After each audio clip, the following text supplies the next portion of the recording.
Joining me today is UFC light heavyweight contender Jamahal Hill, who takes on Paul Craig at UFC 263. Jamal, how's it going?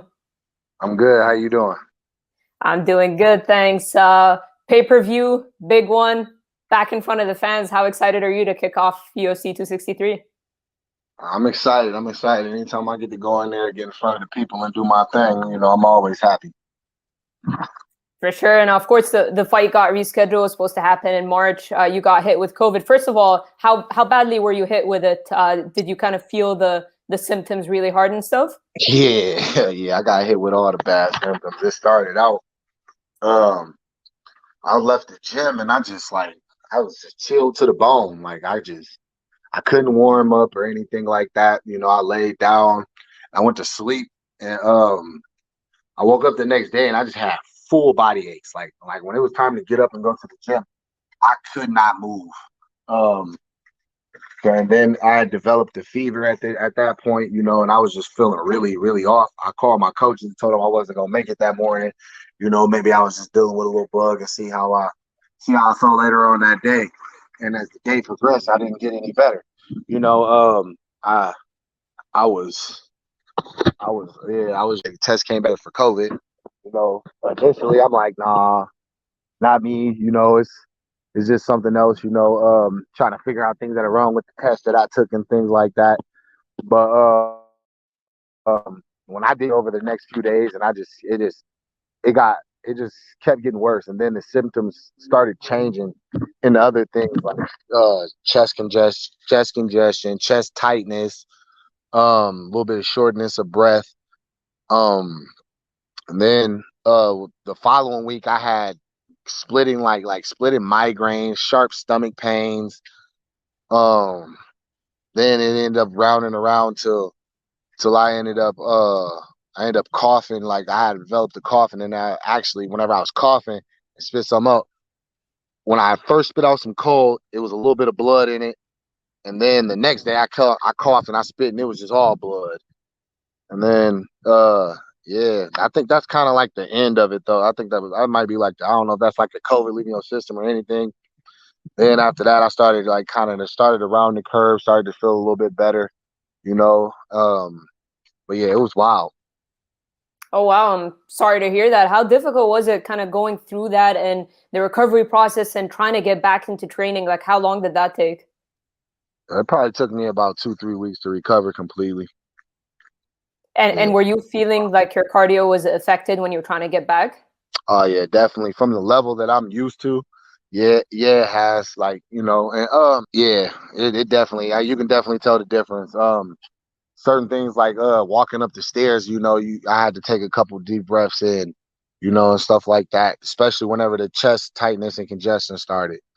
And it was at that point that I talked to my managers and everything. Because me, I first, even if I could throw, my coaches, my advisors, we make all our decisions as a team. So, and they ultimately they decided, yeah, it would be better if we just move this fight back. I told them and one of those conditions of that was June with that guy. I wanted. I don't like whenever I get booked for a fight and I'm training for this guy and then that doesn't happen. It just don't sit right with me. Yeah, you cut up there, Jamal, a little bit, but you were saying your condition was that it was going to be Paul Craig again, right? Is that what you said? Yeah, yeah, it had to be Paul Craig. We had to keep the same fight intact. And I'm glad I made that request before we even had to announce anything or anything like that, because him talking about I pulled out of the fight and all of that other shit, faking COVID and all of that other, yeah, nah, I don't play that. He definitely gonna have to answer for all of that. Yeah, and I remember you kind of went at it with his fans and stuff like that. You weren't happy with the way he phrased it because obviously we didn't know what was going on either. Would you say this has kind of gotten personal between you two? Oh yeah, it's personal. It's personal. It's definitely personal for me. I will not accept anything of other than complete domination and destruction of Paul Craig. Nothing short of that. I don't want him to he shouldn't be able to walk out of the cage. I want him carried out. Has there been any interaction between you guys ever since that? Other than the fact whenever he hopped on my post talking about I fake COVID. If I really had COVID, show the COVID test and him dropping calling me a bitch and shit like that. Outside of that, nah. And I know you're kind of game to go back and forth with somebody, but is this the first time you've dealt with an opponent like that where you feel like it's personal, where there's been a bit of trash talk and stuff like that, at least maybe in the UFC?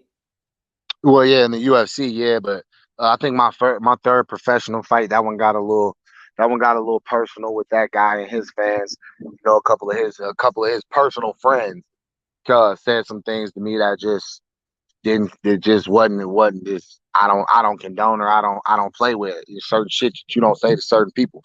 Everybody not built the same, you know. Where I come from, certain shit to get you hurt. You know what I mean? And yeah, that man, and whenever that happened, that dude he didn't walk out of the cage. He was carried out of the cage. And what do you make of Paul Craig as a fighter? I mean, he's had a couple of fights where he's had these great comebacks. He's obviously slick off of his back, but have you been impressed by his performances at all? Not really. Like you know, like not. You know what I mean, and I'm not gonna disrespect his game because his game has gotten him to number 14 in the world, and for him to be where he is, he's obviously a skilled fighter. He's obviously got talent. You know, he's obviously nobody to just shake a stick at. But as far as me, no, I'm on a different level. As far as me and the level that I'm on, I feel he's levels below me in Do you everything. do you take anything away from those comeback wins that he's had that maybe his opponents got a little bit too comfortable? They may have been ahead on the scorecards. Do you look at that and kind of be wary of not getting too comfortable if the fight is comfortably going your way? Yeah, definitely. I think what's the guy's name? Megamed or Megamod or Yeah, that guy? Anka Live. Yeah. Ankalai. Ankalai. Yeah, he I feel like he got a little too comfortable, a little too lax. He dominated the fight for the majority part, and he was just feeling he could just coast into a win, and he got caught slipping, and you can't allow that. You know, me, I'm on point at all times. So you know, I learned that he's never out. You know, that's what I did. That's what I took from that. What I take from that is he's never out. You can't. He's nobody that you can't sleep on him at any point. Take him serious, get him out of there. Yeah, and I don't necessarily want to dub it as a striker versus grappler, but do you think he's going to be trying to get you down to the mat? That's the only thing he wants to do. That's the only thing he wants to do. I wouldn't be surprised if he ran across the cage and just tried to dive on me. You know, he pay for it, of course. But yeah, that's what he wants. You know, because he hasn't seen my grappling. He doesn't know. So he's hoping that what he's done as a grappler and everything, he's got confidence in it and he hasn't seen mine. So he feels that maybe that's his avenue to success. But he knows that he's seen what I'm doing, what happens with these hands, and he don't want no parts of that. I know he don't want no parts of that. You know, even in the little interactions that we've had, he's always, "Oh, work better, make sure your jujitsu is good." That's all but saying, bro. Yes, that's your go-to. You're hoping that you're better than me in that one spot, and I'm telling you, you can't beat me anywhere. So, And yeah, I saw you tweet when everyone was very high on Rob Font's jab this past Saturday that you tweeted that you've got the best jab. So are you looking to hands show down, that off? Yeah. hands down, I got the best jab. I got the best jab. I got the best hands in the UFC. You know, and then you can't even like. Here's my thing. Like, yeah, guys have nice jab. Rob did a beautiful job on Saturday. You know, not taking anything away from him at all. He did phenomenally. I love watching Rob Font fight. When Rob Font fights, I'm gonna be watching.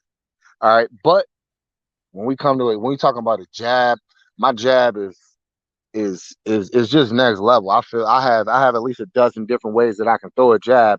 You know what I mean? As just as a crushing weapon, as a setup, and just everything. And then not only that, I can switch both sides. I can throw jabs, but I can switch sides and I can go. My jab is proficient on both sides. So whenever I look at it from that perspective, yeah, I feel like I got the best jab in the UFC. 'Cause a lot of these dudes don't even know what a jab is. It looks like. Yeah, and it's been kind of like a topic of discussion a lot. We've seen it with Kamaru Usman show it off lately in his game. So it's kind of like a weapon that a lot of people have been talking about lately. Yeah, that's who people keep bringing up. Like, oh, what about Kamaru? And Kamaru Usman's jab is deadly and it's nasty. It's an elite weapon. But he just started using it like 2 fights ago. He just developed his jab like 2 fights ago. It's been a trade. My jab has been a trademark of my style and my success from the beginning. Yeah, and it was very evident in your last win over Vince St. Preux. Would you say, Jamal, that you feel like you're kind of underrated? You're undefeated. You're a great prospect. Yeah. I'm very underrated. People don't realize. They don't know. But it's up to me to show them. I just part of me wishes the UFC would actually realize what I am a little bit more and maybe put a little bit more behind my name. But it is what it is. I'm just gonna keep working, keep doing what I'm doing. I feel like can't nobody beat me. I mean, that's the good thing about the position in the business that I'm in. If you can't beat me, you can't deny me, and I don't think anybody can beat me. Maybe hopefully we'll see you on the whole fighters you should watch or fighters you should know segment they do. We'll see. Do you I mean, We'll see. you're I ain't getting my hopes up too high for nothing. Okay. Well, your performances have been very impressive, but do you almost feel like you have to? I mean, Paul Craig's known for his durability, so do you almost feel like you have to put him away in impressive fashion? Not that you, like I said, not that you haven't been doing that already, but you almost feel like you have to do that to make your statement and you get ready for that rise up the rankings. I don't really worry about things like that. Yeah, that's obviously that's what everybody wants as a fighter. But for me, I know that all I have to do is be myself and go and do my thing, and what I do is, I know what I do is impressive. And how I just be dominant, be myself. That's it. And would you say you're ready for a fast rise? Like if they were to try to push you to get a top 5 opponent, are you ready? Like, are you down? Like, should you get through Paul Craig to just go right up? Absolutely. I want Yuri Prohashkov next fight. I mean, I've said it. I said it on Twitter. Said it in a couple interviews now. But that's definitely who I want next fight. He came in 2 fights in the UFC, and now y'all ready to throw him in there, throw him in for a title shot. You know what I mean? That's edging somebody into history just off of what? I've got twice as many wins under the UFC banner. After Paul Craig, there'll be twice as many finishes against 2 ranked opponents, just like he's had. And I'm the only undefeated guy around. So yeah, I'm gonna make my wish, and that's what I want. I feel like that'd be a great fight. It'd be good for the fans. I mean? It'd be fun for me. I mean? Fun for him. And it's just I think our styles really match up in a way that would create a very, very phenomenal fight. And yeah, and I know he's talking about wanting to be a backup for the title fight, but it's all the way until December. I don't know. I mean, if he doesn't get that backup spot, he's gonna have to wait all the way till 2022, and I don't know if he'd be willing to do that. So for you, is fighting him?